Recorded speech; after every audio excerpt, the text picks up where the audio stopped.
Assalamualaikum warahmatullahi wabarakatuh. Perkenalkan, saya Winda Ayu Fetri dari mahasiswa jurusan Tadris Biologi IAIN Kerinci. Saya dan semua mahasiswa semester 8 IAIN Kerinci sedang melaksanakan KKN BKKDR.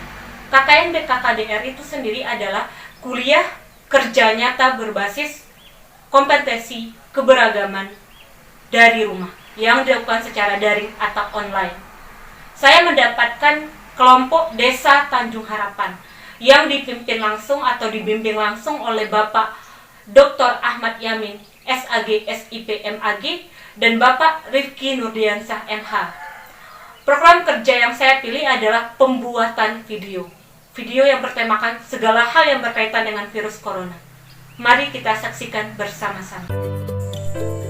Daftar video yang akan disajikan: asal-usul, data penyebaran, pengertian, struktur, cara virus merusak tubuh, 10 istilah, gejala umum, 10 pencegahan, implementasi, dan video perjuangan pahlawan kemanusiaan. Selamat menyaksikan. Go.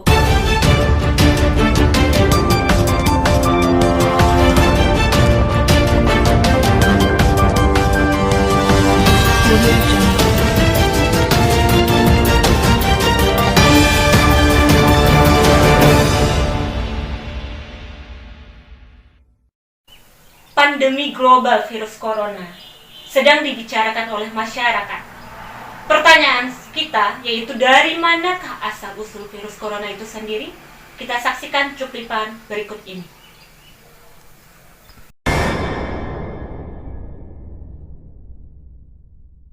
Untuk senjata itu ada 3. Ada nuklir, chemical, kimia, sama biologis. Nuklir, kimia, biologis. Ya. Anda bisa jelaskan masing-masing? Nuklir yang dipakai di Hiroshima. Iya. Tentang chemical yang dipakai Jerman waktu menghancurkan Israel. Gas klorid. Gas klorin. Oke. Kemudian biologis. Nah, ini biologis saya belum tahu dipakai di mana ini. Ini baru, yang paling baru biologis. Ini yang terbaru sekarang ini. Dan senjata biologis itu biasanya memang berupa virus. Virus, biologis pasti virus karena dia kan untuk manusia, untuk kehidupan ya. Spekulasi baru. Menurut media-media barat, virus corona kemungkinan besar bocor dari sebuah laboratorium penelitian patogen-patogen berbahaya yang berjarak hanya 32 km dari pasar makanan Laut Huana.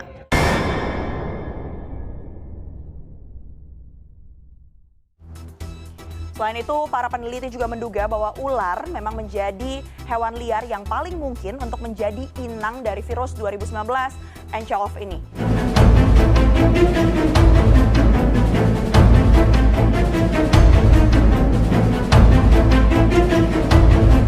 Jumlah pasien pertama punya akses ke pasar ikan Huanan yang juga menjual binatang liar. Tanggal 1 Januari, pasar ditutup. Dari cuplikan tadi dapat disimpulkan bahwa ada 2 spekulasi penyebaran atau asal-usul virus corona. Yang pertama yaitu bahwa virus corona adalah senjata biologis Cina yang bocor dari laboratorium di Wuhan. Yang kedua, virus corona berasal dari pasar hewan liar Huanan di Wuhan. Kita bahas spekulasi yang pertama. Mengutip dari Washington Times, ia menyatakan bahwa Jenderal Intelijen Israel menyatakan bahwa virus corona itu adalah senjata biologis Tiongkok. Kepala Badan Intelijen Negara juga menyatakan bahwa ada 3 jenis senjata. Yang pertama yaitu senjata nuklir yang digunakan di Hiroshima. Yang kedua yaitu senjata kimia. Bagaimana senjata kimia? Yaitu senjata yang digunakan Jerman untuk menghancurkan Israel, seperti gas klorin. Yang ketiga adalah senjata biologis. Senjata biologis itu sendiri tidak tahu akan digunakan di mana. Dan dikutip dari media-media barat yang telah dirangkum, menyatakan bahwa virus corona adalah virus yang bocor di laboratorium Wuhan. Laboratorium itu bernama Laboratorium Keamanan Hayati yang memiliki tingkat tertinggi atau BSL 4. Laboratorium tersebut didirikan pada akhir 2007 menuju 2008 dan ia tidak jauh dari pasar Huanan di Wuhan, yaitu hanya berjarak 32 meter. Laboratorium ini berdiri karena kejadian 2004 silam bocornya virus dari laboratorium di Beijing. Maka pemerintah Cina mendirikan laboratorium keamanan hayati ini untuk membantu dunia menyelidiki virus-virus berbahaya. Dan virus-virus itu diduga adalah kebocoran dari laboratorium di Wuhan itu, yang bernama Laboratorium Keamanan Hayati. Namun bocornya virus ini belum dapat dikatakan resmi karena belum ada pernyataan resmi dari pemerintah Cina dan hal ini masih bersifat spekulatif. Dikutip dari liputan6.com menyatakan bahwa Amerika Serikat dan Cina saling tuding mengenai asal-usul virus corona. Presiden Donald Trump menyatakan bahwa virus corona itu merupakan senjata biologis Cina, berasal dari Cina. Sedangkan juru bicara Menteri Luar Negeri Cina menyatakan bahwa virus corona itu dibawa oleh Amerika Serikat ke Cina. Namun ada sedikit pencerahan di mana dipublikasikannya jurnal Nature Ilmiah yang menyatakan bahwa tidak ada bukti bahwa virus corona itu adalah hasil kreasi di laboratorium. Jadi masih spekulatif yang menyatakan bahwa virus corona itu berasal dari laboratorium Cina atau merupakan senjata biologis Cina. Dan kita masuk ke spekulasi yang kedua, yang menyatakan bahwa virus corona berasal dari pasar hewan liar, hewan ekstrim yang bernama pasar Huanan di Wuhan, Cina. CNN mengutip bahwa hewan yang menularkan virus corona adalah ular. Dan berdasarkan penelitian-penelitian sebelumnya, ular juga merupakan sumber infeksi virus terdahulu seperti SARS. Dan ular mirip sekali dengan virus yang ada pada kelelawar. Yang dikutip dari penelitian mikrobiologi, ahli mikrobiologi dari Universitas Beijing. Ia menyatakan bahwa virus corona yang ada pada ular itu mirip dengan virus corona yang berada pada kelelawar. Hipotesa sementara dari penelitian-penelitian tersebut menyatakan bahwa virus kelelawar itu tertular kepada ular karena mereka dijual di tempat yang sama, yaitu di pasar Huanan, Wuhan, Cina. Untuk menelusuri lebih lanjut, peneliti kesulitan karena akses pasar Wuhan itu ditutup pada tanggal 1 Januari. Jadi, untuk sampai saat ini asal-usul virus corona itu masih misterius. Kita tunggu informasi selanjutnya. Informasi kedua yang akan kita bahas adalah data persebaran virus corona, virus pandemi global. Di mana data yang saya peroleh dari situs resmi yaitu menyatakan bahwa ada 2 juta lebih pasien yang terkonfirmasi positif corona, ada 213 negara yang terdampak, dan ada 715 lebih yang meninggal dunia pada tanggal 24 April 2020. Di Indonesia sendiri ada 2 kasus pertama positif corona dan Indonesia ikut terdampak virus corona. Bagaimana tanggapan atau respon warga terhadap 2 kasus pertama ini? Widya Wijaya merangkumnya dalam Warga Berbicara. Silakan Widya Wijaya. Indonesia tidak lagi menyandang dengan status bebas corona. Karena tadi pagi Presiden Joko Widodo telah menyatakan ada 2 warga Indonesia yang terjangkit virus corona. Dan tentunya beragam tanggapan dilontarkan oleh masyarakat. Sekarang kan penyakit atau virus corona ini sudah menjangkiti warga Indonesia. Ini Ibu udah dengar belum? Udah banget ya. Dapat info akurat bahwa sudah 2 katanya terjangkit, sudah positif ya. Saya dengar berita dari Pak Jokowi langsung, sudah 2 yang ketahuan. Baca dari sharing WhatsApp, ya ada 2 orang ya. Nggak tahu, saya belum lihat beritanya juga. Udah tahu dari berita sih. Juga baru dengar ini. Kalau Ibu sendiri mendengar hal ini, gimana nih responnya? Kaget apa gimana?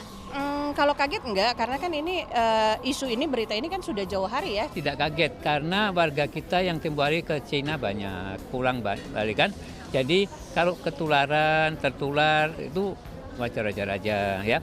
Biasa aja sih. Ya kaget juga, pastilah takut juga ya. Kaget juga sih, soalnya kok bisa masuk ke sini dari Cina kan jauh gitu. Ya biasa aja sih. Dari cuplikan tadi, banyak berbagai tanggapan masyarakat tentang 2 kasus positif corona. Dan dari manakah asal 2 kasus positif corona pertama di Indonesia? Saya akan membahasnya dalam Winda Berbicara, di mana yang terinfeksi virus corona adalah warga Depok berusia 31 tahun dan ibunya berusia 64 tahun. Bagaimana ceritanya? Saya akan menjelaskan. Warga Depok ini memiliki teman warga negara Jepang, dan warga negara Jepang tersebut telah mengunjungi Jepang beberapa hari sebelum ia datang ke Indonesia untuk menghadiri acara dansa yang bertepatan di Jakarta. Setelah beberapa minggu, beberapa bulan, warga Jepang tersebut dirawat di rumah sakit swasta di Malaysia dan kemudian divonis positif corona. Dan warga negara Depok telah berkontak langsung dengan orang tuanya yang berusia 64 tahun dan kemudian mengalami gejala-gejala yang mirip dengan virus corona dan dirawat jalan di rumah sakit salah satu di Jakarta, dan ia divonis mengalami bronkitis, bukan virus corona, awalnya bronkitis. Bagaimana ia tahu ia mengalami virus corona? Warga Jepang itu sendiri menelpon warga Depok tersebut memberitahu bahwa ia positif corona. Sehingga warga Depok tersebut dan ibunya, orang tuanya, langsung diambil spesimennya untuk diidentifikasi di laboratorium. Dan pada tanggal 2 Maret 2020, 2 pasien Depok, yaitu wanita berusia 31 tahun dan ibunya berusia 64 tahun, dinyatakan positif corona. Maka lahirlah 2 kasus pertama positif corona di Indonesia. Setelah 2 kasus pertama di Indonesia, banyak kasus-kasus baru bermunculan hingga menyebar ke berbagai provinsi. Pemerintah Bapak Presiden Joko Widodo mengeluarkan imbauan untuk bekerja dari rumah, beribadah dari rumah, dan belajar dari rumah. Berikut cuplikannya. Saya minta tetap tenang, tidak panik, tetap produktif, dengan meningkatkan kewaspadaan agar penyebaran COVID-19 ini bisa kita hambat dan kita stop. Dengan kondisi ini, saatnya kita kerja dari rumah, belajar dari rumah, ibadah di rumah. Berikut data-data penyebaran virus corona di berbagai provinsi di Indonesia. Kita saksikan bersama-sama. Data penyebaran virus corona pada tanggal 23 April 2020, DKI Jakarta 3.000 lebih, Jawa Barat 784, Jawa Timur 664, Jawa Tengah 538, Sulawesi Selatan 397, Banten 337, Bali 167, Papua 130, Nusa Tenggara Barat 115, Kalimantan Selatan 114, Sumatera Utara 95, Sumatera Selatan 93 kasus, Sumatera Barat 86, Kepulauan Riau 83, Kalimantan Tengah 83 kasus, Kalimantan Utara 77, Daerah Istimewa Yogyakarta 76, Kalimantan Timur 74 kasus, Kalimantan Barat 50, Lampung 38, Sulawesi Tenggara 37 kasus, Riau 36, Sulawesi Utara 31, Sulawesi Tengah 29 kasus, Maluku 17, Jambi 14, Maluku Utara 14 kasus sama dengan Jambi, Papua Barat 13, Bengkulu 8, Kepulauan Bangka Belitung 8, Sulawesi Barat 8, Aceh 7 kasus, Gorontalo 7 kasus, dan Nusa Tenggara Timur 1 kasus. Dan total kasus positif corona di Indonesia pada tanggal 23 April 2020 adalah 7.775 kasus, pasien sembuh 960, dan pasien meninggal 647. Kita telah membahas asal-muasal virus corona dan data penyebaran virus corona di dunia dan di Indonesia. dan kita sendiri belum memahami apa itu virus corona. Di sini dalam Winda Berbicara kita akan membahas informasi ketiga, yaitu pengertian virus corona. Virus corona itu sendiri adalah keluarga besar virus yang menyebabkan penyakit seperti flu, bahkan penyakit yang lebih parah lagi seperti SARS dan MERS. Virus corona merupakan akronim yang terdiri dari 3 kata. Yang pertama, CO. CO itu artinya corona. V untuk virus, D untuk penyakit, dan sementara 19 itu sendiri untuk tahun 2019. Karena wabah virus corona ini terjadi pada tahun 2019 di Wuhan, China. Jadi COVID-19 atau COVID-19 atau virus corona itu terdiri dari 3 kata, CO, V, D, dan 19 yang memiliki makna tersendiri. Dan WHO atau World Health Organization menetapkan virus corona ini sebagai pandemi global karena telah menyerang lebih dari 100 negara dan setiap warga negara bisa terjangkiti virus ini karena penyebarannya berskala besar. Maka WHO menetapkannya sebagai pandemi global. Kita bahas bagaimana struktur dari virus corona dan bagaimana ia merusak tubuh kita. Kita saksikan cuplikan sebagai berikut.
Assalamualaikum warahmatullahi wabarakatuh. Bertemu lagi dengan saya Winda Ayu Fetri dalam acara Winda Berbicara. Kemarin kita sudah membahas berbagai informasi menarik tentang virus corona, dimulai dari pengertiannya, asal muasalnya, dasar persebaran di dunia dan Indonesia, strukturnya, dan bagaimana cara ia merusak tubuh kita. Hari ini saya akan membahas informasi yang menarik lagi tentang virus corona, yaitu istilah-istilah atau kata asing yang berhubungan dengan virus corona. Yang pertama adalah ODP. ODP atau orang dalam pemantauan adalah WNI atau WNA yang masuk ke Indonesia dari negara yang positif corona. ODP tidak dalam keadaan sakit, tidak mempunyai gejala mirip virus corona. Kemudian ODP naik satu tingkat lagi, yaitu PDP. Jika ODP memiliki gejala virus corona seperti demam, flu, batuk, sesak napas, dan sebagainya, maka ODP akan naik tingkat menjadi PDP. Maka istilah yang kedua adalah PDP. PDP atau pasien dalam pengawasan adalah orang yang memiliki gejala seperti virus corona, yaitu batuk, demam, sesak napas, nyeri tenggorokan, dan sebagainya, akan dirawat dan ditelusuri lebih lanjut lagi apakah ia pernah kontak langsung dengan orang yang positif corona atau tidak. Kemudian PDP akan naik tingkat lagi. PDP yang diyakini pernah kontak langsung dengan pasien positif corona, maka akan naik tingkat menjadi suspek corona. Suspek corona ini adalah orang yang diyakini pernah kontak langsung dengan orang yang positif corona. Ia akan dirawat, kemudian dilakukan pemeriksaan, dan jika ia positif corona, maka ia dinyatakan sebagai pasien positif corona. Pertanyaan kita, bagaimana cara pemeriksaan virus corona? Ada 3 cara. Kita masuk ke istilah yang keempat berarti setelah suspek corona. Yang keempat adalah rapid test. Rapid test ini adalah tes antibodi yang dihasilkan tubuh untuk melawan virus corona. Jadi yang dites hanya antibodi kita melawan virus corona. Dan tes ini merupakan tes pemeriksaan penyaring awal yang mendeteksi antibodi, bukan virus kita. Waktunya relatif singkat, yaitu 10-15 menit, menggunakan sampel darah, ditusuk ujung jari tangan kita, kemudian diteteskan darahnya ke alat rapid test. Maka 10-15 menit hasilnya akan keluar. Jadi rapid test itu hanya tes awal antibodi yang dihasilkan tubuh untuk melawan virus corona, bukan untuk mengidentifikasi virus corona. Dan apa tes yang mengidentifikasi virus corona? Yaitu ada 2 tes. Berarti kita masuk ke istilah yang kelima dan istilah keenam. Istilah kelima adalah PCR. PCR atau polymerase chain reaction adalah tes yang paling banyak digunakan oleh dunia untuk mengidentifikasi virus corona. PCR atau polymerase chain reaction ini adalah tes untuk mengidentifikasi virus corona yang ada di tubuh kita. Berbeda dengan rapid test tadi yang cuma mengidentifikasi antibodi yang dihasilkan tubuh, kalau polimerase atau PCR ini adalah yang mengidentifikasi virus yang ada pada tubuh kita. Tapi jangka waktunya relatif lama, yaitu 24 jam. Berbeda dengan rapid test hanya 10-15 menit. Ada tes genome sequencing selain tes PCR, yaitu istilah keenam kita. Genome sequencing ini adalah tes untuk mengidentifikasi virus corona juga, sama dengan PCR, tetapi ada kelebihannya, yaitu ia bisa mengidentifikasi virus lain di tubuh kita. Tapi kekurangannya jangka waktunya relatif lama, yaitu sampai 3 hari. Jadi ada perbedaan antara rapid test, PCR, dan genome sequencing. Rapid test waktunya relatif singkat, 10-15 menit untuk tes awal. Kemudian PCR ini banyak digunakan oleh negara-negara untuk mengidentifikasi virus corona. Waktunya lumayan, yaitu 24 jam. Sedangkan genome sequencing ini adalah waktunya kurang lebih 3 hari. Dan kita masuk ke istilah yang ke-7, di mana jika kita dinyatakan positif corona, maka akan ada yang namanya isolasi. Namun ada perbedaan antara isolasi dan karantina. Berarti kita membahas istilah yang ke-7 dan istilah ke-8, yaitu isolasi dan karantina. Isolasi itu adalah membatasi perpindahan orang yang sakit, garis bawahi, perpindahan orang yang sakit, agar tidak menularkan penyakitnya.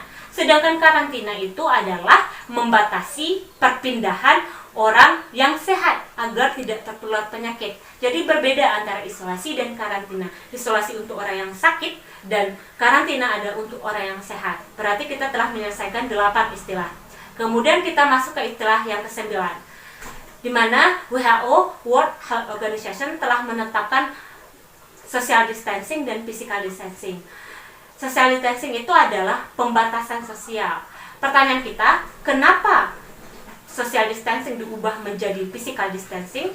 Karena setiap warga masyarakat itu masih bisa melakukan interaksi sosial melalui media sosial dan teknologi informasi komunikasi, dan diubah menjadi physical distancing, yaitu pembatasan jarak fisik antara satu orang dengan orang yang lain, yaitu 1 meter. Ada 10 istilah yang sering kita dengar, kata-kata asing yang sering kita dengar, dan kita sudah mengetahui pengertiannya. Semoga bermanfaat. Kita lanjut ke informasi selanjutnya. Bagaimana pengetahuan masyarakat tentang gejala virus corona? Kami telah merangkumnya dalam cuplikan sebagai berikut.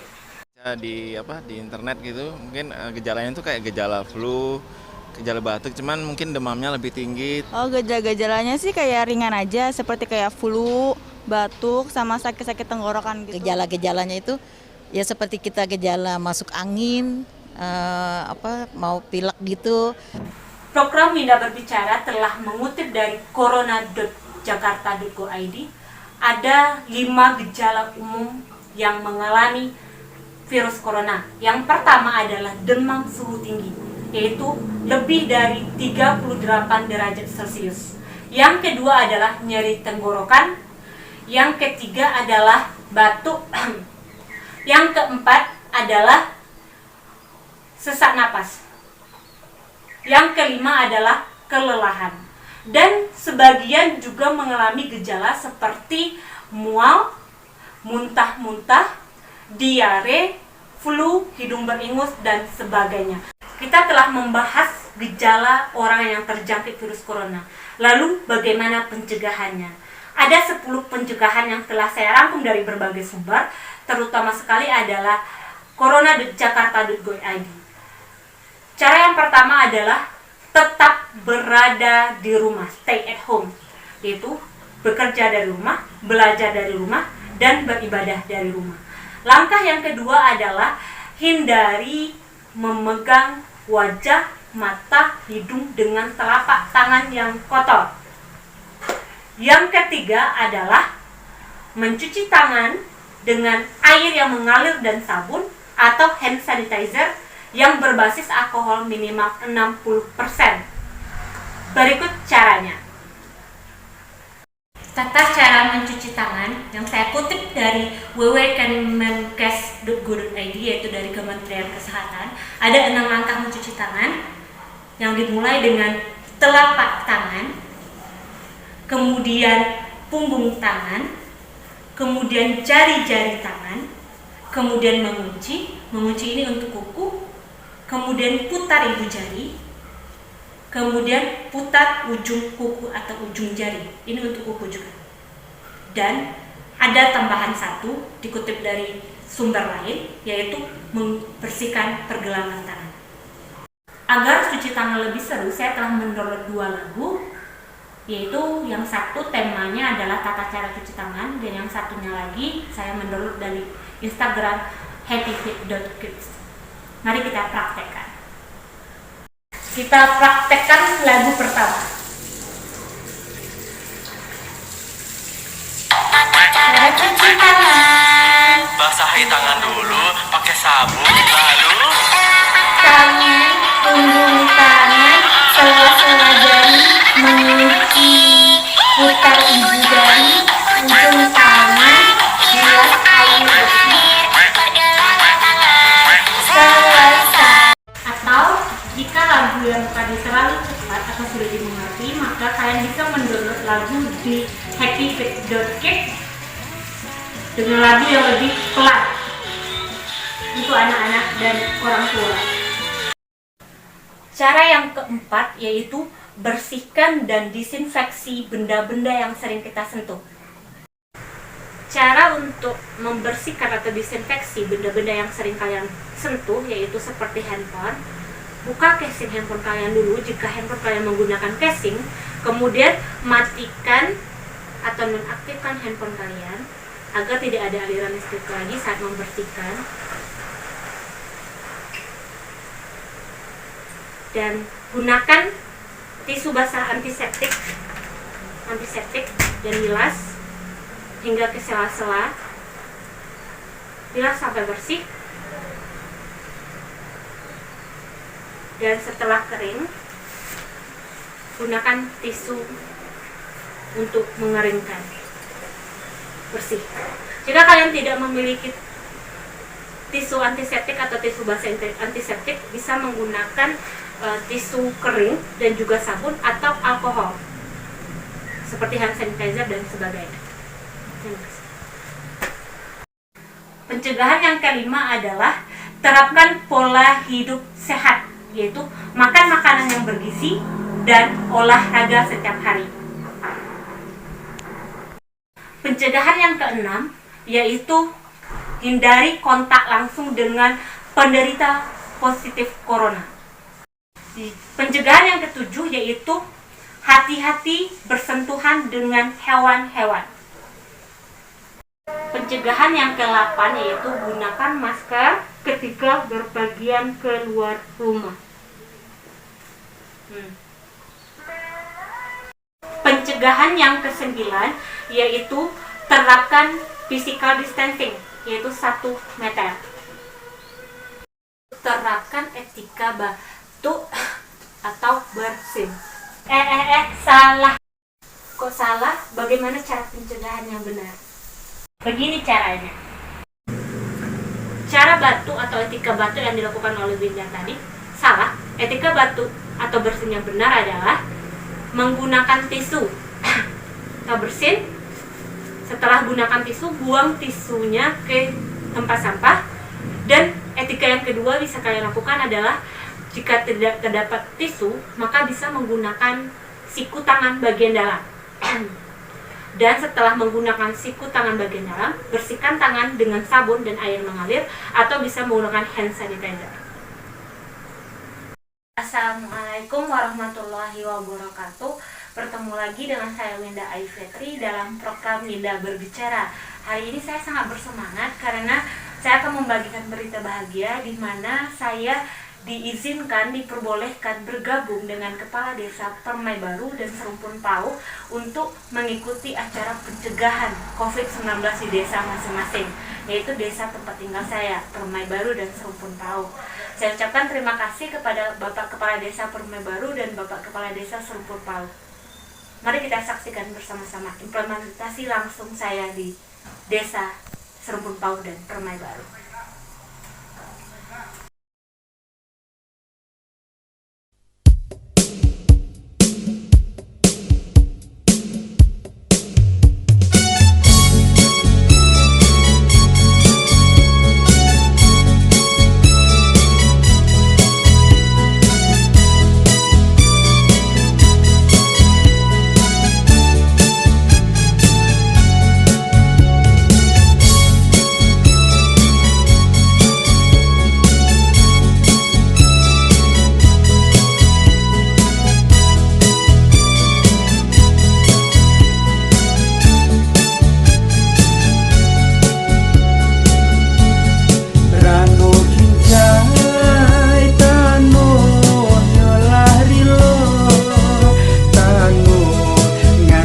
Bingke payongan si kakai tanu ngan sabingke payongan si kakai adot lamu usakongan usah lagi bagian tagel sampai lagi bagian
Iya. Ini sangat membantu Ibu izin, kebetulan anggota kami sudah hampir dari bulan Januari tidak ketemu dengan orang tua. Dengan ada perhatian dari Ibu, ini merupakan motivasi besar buat kami untuk berjuang melawan COVID. Kau berkorban tanpa suara demi senyum yang lain. Mungkin Ibu kami sudah kurang lebih 2 bulan saat semua tertidur, kau terjaga sepanjang waktu. Lupakan lelah ragamu demi raga yang lain. Ya Ibu, terima kasih banyak. Dunia telah tersenyum melihat kau bertaruh nyawa, tak pedulikan yang kau punya demi raga yang lain. Engkau pahlawan dunia, Tuhan yang akan membalas semua dari lelah yang tak ternilai demi raga yang lain.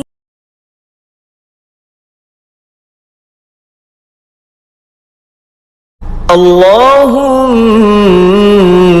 inna hadzal marada jundun min junudik تصيب به من تشاء وتصرفه عن من تشاء اللهم فاصرفه عنا وعن بيوتنا وعن أهلنا وأزواجنا وذرارينا وبلادنا إندونيسيا وبلادنا. Semangat Indonesiaku, bumi kita lekas sembuh, insya Allah, amin ya robbal alamin. Tidak terasa sudah sampai di penghujung program Dinda Berbicara, dan terima kasih saya ucapkan untuk kalian yang telah menyaksikan video yang begitu panjang ini dari awal hingga akhir. Dan jangan lupa like, komen, dan subscribe, oke? Terima kasih kepada DPL Bapak Dr. Ahmad Yamin SAG SIPM AG, Bapak Rifki Nurdiansyah MH, Penasehat Papa, Kameramen Mama. Berikut adalah referensi atau sumber saya dalam pembuatan video. Kalian bisa cek untuk mencari informasi yang lebih lanjut. Semoga bermanfaat. Dan terima kasih saya ucapkan untuk berbagai sumber media yang telah menyediakan informasi yang begitu bermanfaat tentang virus corona dan membantu saya untuk pembuatan video ini. Thank you so much. Dan terima kasih untuk kalian yang sudah menonton video saya. See you.